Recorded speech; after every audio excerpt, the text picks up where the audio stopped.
ബിജെപിയുടെ സ്ഥാനാർത്ഥി പട്ടികയിലേക്ക് ഒന്ന് ചുമ്മാ കണ്ണോടിച്ചാൽ ചില വസ്തുതകൾ മനസ്സിലാക്കാം. പല കേസുകളിലും അകപ്പെട്ട് ജയിൽവാസത്തിന് അർഹതയുള്ള നേതാക്കന്മാരാണ് ബിജെപി സ്ഥാനാർത്ഥികളായി പല മണ്ഡലങ്ങളിലും ജനവിധി തേടുന്നത്. ആരെ വേണമെങ്കിലും സ്ഥാനാർത്ഥിയാക്കാമെന്നും പുഷ്പം പോലെ ജയിക്കുമെന്നുമുള്ള ധാർഷ്ട്യമാണ് ബിജെപിയെ നയിക്കുന്നത്. ലൈംഗികാതിക്രമ ആരോപണങ്ങൾ നേരിടുന്ന ബിജെപി പിന്തുണയുള്ള നേതാക്കൾ ഉൾപ്പെട്ട അനവധി കേസുകളുണ്ട്. കുറ്റാരോപിതരായ വ്യക്തികൾക്ക് പാർട്ടി തുടർന്നും സംരക്ഷണം നൽകുന്ന സംഭവങ്ങൾ അനവധിയാണ് ചൂണ്ടിക്കാട്ടാനുള്ളത്. HD ദേവഗൌഡയുടെ ചെറുമകനും സിറ്റിംഗ് എംപിയുമായ പ്രജ്വൽ രേവണ്ണ കർണാടകയിലെ ഹാസനിൽ നിന്നുള്ള NDA സ്ഥാനാർത്ഥിയാകുമ്പോൾ ബിജെപിയുടെ സ്ത്രീ ശക്തി നയങ്ങൾ വീണ്ടും ചോദ്യം ചെയ്യപ്പെടുകയാണ്. ബിജെപി സർക്കാർ ആദ്യമായി അധികാരത്തിൽ വന്ന മാസങ്ങൾക്ക് ശേഷം പ്രധാനമന്ത്രി നരേന്ദ്രമോദി ഹരിയാനയിൽ 2015 ജനുവരിയിലാണ് ബെട്ടി ബച്ചാവോ ബെട്ടി പഠാവോ പദ്ധതി ആരംഭിച്ചത്. 7 വർഷത്തിന് ശേഷം 2022 ഓഗസ്റ്റിൽ രാജ്യം സ്വാതന്ത്ര്യത്തിന്റെ 75ാം വാർഷികം ആഘോഷിക്കുന്ന വേളയിൽ സ്ത്രീ ശക്തി അഥവാ നാരി ശക്തി പദ്ധതിക്ക് തുടക്കമിട്ടു.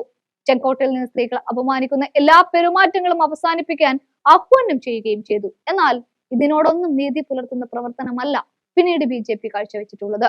അസോസിയേഷൻ ഫോർ ഡെമോക്രാറ്റിക് റിഫോംസിന്റെയും ന്യൂ ഇലക്ഷൻ ബാച്ചിന്റെയും റിപ്പോർട്ട് അനുസരിച്ച് 134 സിറ്റിംഗ് എംപിമാരും MLA-മാരും സ്ത്രീകൾക്കെതിരെയുള്ള കുറ്റകൃത്യങ്ങളിൽ ഉൾപ്പെട്ടിട്ടുള്ളവരും കേസുകൾ പ്രഖ്യാപിച്ചിട്ടുള്ളവരുമാണ്. കേന്ദ്ര ആഭ്യന്തര മന്ത്രാലയത്തിന്റെ നാഷണൽ ക്രൈം റെക്കോർഡ് ബ്യൂറോയുടെ കേസുകൾ പ്രകാരം 14 മുതൽ 22 വരെ സ്ത്രീകൾക്കെതിരായ കുറ്റകൃത്യങ്ങൾ 31% വർദ്ധിച്ചത് എന്ന് കാണാം. 2014 3,37,922 ആയിരുന്നതിൽ നിന്ന് 2022 4,45,256 ആയി ഉയർന്നിരിക്കുകയാണ്. ലൈംഗിക ആരോപണം നേരിടുന്ന പ്രജ്വൽ രേവണ്ണ നയതന്ത്ര പാസ്പോർട്ട് ഉപയോഗിച്ച് രാജ്യം വിട്ടിരുന്നു. റെസ്ലിംഗ് ഫെഡറേഷൻ ഓഫ് ഇന്ത്യയുടെ തലവനായിരിക്കെ വനിതാ ഗുസ്തി താരങ്ങൾ ബ്രിജ്ഭൂഷൺ സിംഗ് MP ലൈംഗികമായി പീഡിപ്പിച്ചുവെന്ന് ആരോപണങ്ങൾ രംഗത്തെത്തിയിരുന്നു. ഇക്കുറി സ്ഥാനാർത്ഥി പട്ടികയിൽ ബ്രിജ്ഭൂഷൺ ഉൾപ്പെടുത്താൻ BJP ആവുന്നതുപോലെ ശ്രമിച്ചു. ഒടുവിൽ പ്രതിഷേധം ഭയന്ന് പിന്മാറുകയായിരുന്നു. എങ്കിലും ബ്രിജ്ഭൂഷൺ വിട്ടുപോകാൻ തയ്യാറായിട്ടില്ല. തനിക്ക് പകരം മകനെ സ്ഥാനാർത്ഥിയാക്കിയാണ് ബ്രിജ്ഭൂഷൺ BJPയെ മുട്ടുകുത്തിച്ചത്. 2018 ഉന്നാവോയിൽ 17-കാരിയെ കൂട്ടബലാത്സംഗം ചെയ്ത കേസിൽ പ്രതിയായ ഉത്തർപ്രദേശ് MLA കുൽദീപ് സിംഗ് സെൻകാറിനെതിരെ നടപടിയെടുക്കാത്തതിന് BJP വിമർശനങ്ങൾക്ക് വിധേയമായിരുന്നു.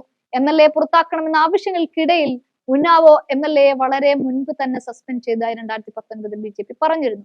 ഉന്നാവോ ബലാത്സംഗത്തിന്റെ അതിജീവിത കാറും ട്രക്കും കൂട്ടിയിടിച്ച് ഗുരുതരമായി പരിക്കേറ്റതിനെ തുടർന്ന് ഉത്തർപ്രദേശ് MLA കുൽദീപ് സിംഗിനെ പിരിച്ചുവിടാനുള്ള ആഹ്വാനങ്ങൾ കനക്കുന്നതിനിടയിലായിരുന്നു ഈ പ്രഖ്യാപനം വന്നത്. തന്റെ കുടുംബത്തെ ഇല്ലാതാക്കാനുള്ള ഗൂഢാലോചനയാണ് എന്നും അതിജീവിത ആരോപിച്ചിരുന്നു.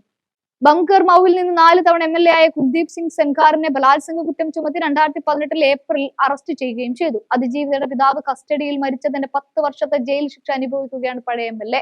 ഇതുപോലെ നിരവധി കേസുകൾ പ്രതിയായവർക്കും ജയിൽ മോചിതരായവർക്കും ആരോപണ വിധേയരായവർക്കും എല്ലാം തന്നെ സിറ്റ് നൽകിയാണ് BJP തെരഞ്ഞെടുപ്പിനിറങ്ങുന്നത്.